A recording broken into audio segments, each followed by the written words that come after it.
ডিম ছাড়াই একদম সহজ পদ্ধতিতেই বানিয়ে ফেলুন মার্বেল কেক বা জেব্রা ক্রসিং কেক।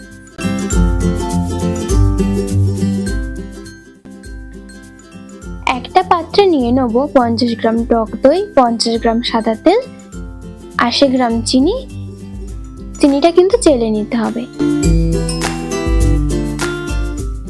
এবার দিয়ে দেবো 1 চামচ ভ্যানিলা এসেন্স।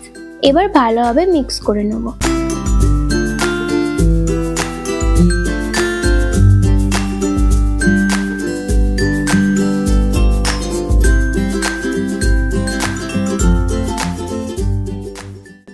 এবার দিয়ে দেবো 1 কাপ ময়দা, 1 চামচ বেকিং পাউডার, 1 চামচ বেকিং সোডা। সব উপকরণ একসাথে চেলে নেব। এবার মিক্স করে নেব।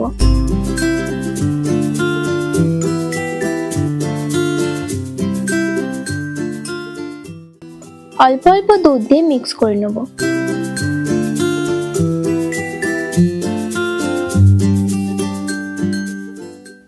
দুধের পরিমাণটা কিন্তু তোমাদের একটু বেশি কম হতে পারে, কারণ সব ময়দার ধারণ ক্ষমতা আলাদা।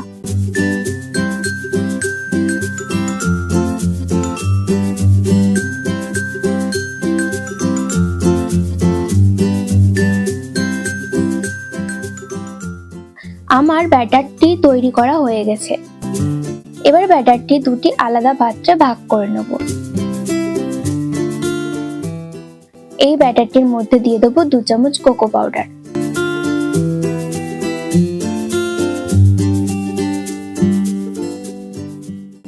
ভালোভাবে মিক্স করে নেব।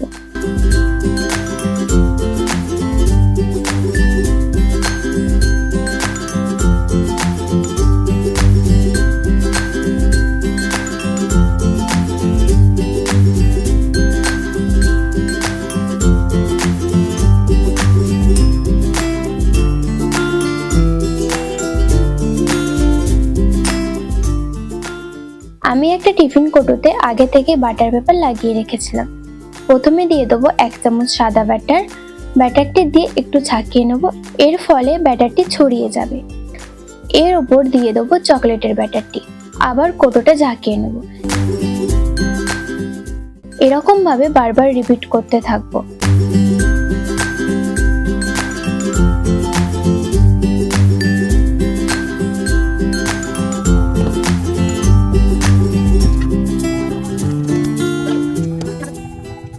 দেখো কত সুন্দর লেয়ার তৈরি হয়েছে। এবার ডিজাইন করে নেব। একটা টুথপিকের সাহায্যে 4 কোণা এরকম ভাবে ডিজাইন করে নেব।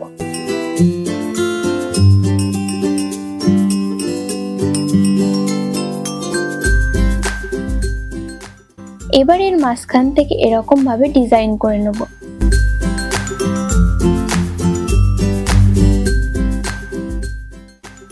দেখো একটা ফুলের মতো লাগছে না? এবার কেকটা বেক করার পালা। আমি আগে থেকেই কড়াইটা 15 মিনিট মতো প্রিহিট করে নিয়েছি।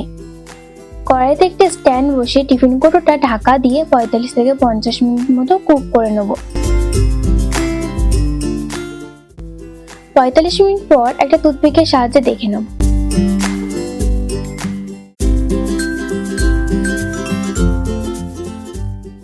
দেখো টুথপিকের গায়ে কিছুই লেগে নেই। যদি টুথপিকের গায়ে কিছু লেগে না থাকে তাহলে ভাববে কেক একদম পারফেক্ট রেডি। ঠান্ডা হয়ে গেলে কেকটা বের করে নেব। কেকটা কতটা স্পঞ্জি হয়েছে দেখো।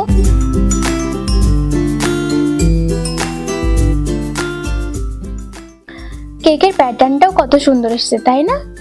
কেকটা কতটা স্পঞ্জি হয়েছে দেখো। কেকটা কেটে দেখাচ্ছি।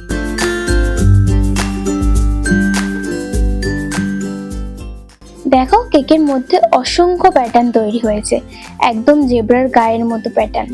তোমরা দেখতেই পাচ্ছ কেকটা কতটা স্পঞ্জি হয়েছে। আমার প্রিয় বন্ধুরা, মার্বেল কেকের রেসিপিটা কেমন হয়েছে সেটা অবশ্যই কমেন্ট করে জানাবে। ভিডিওটি ভালো লেগে থাকলে চ্যানেলটি সাবস্ক্রাইব করে ভিডিওটি লাইক করে দেবেন।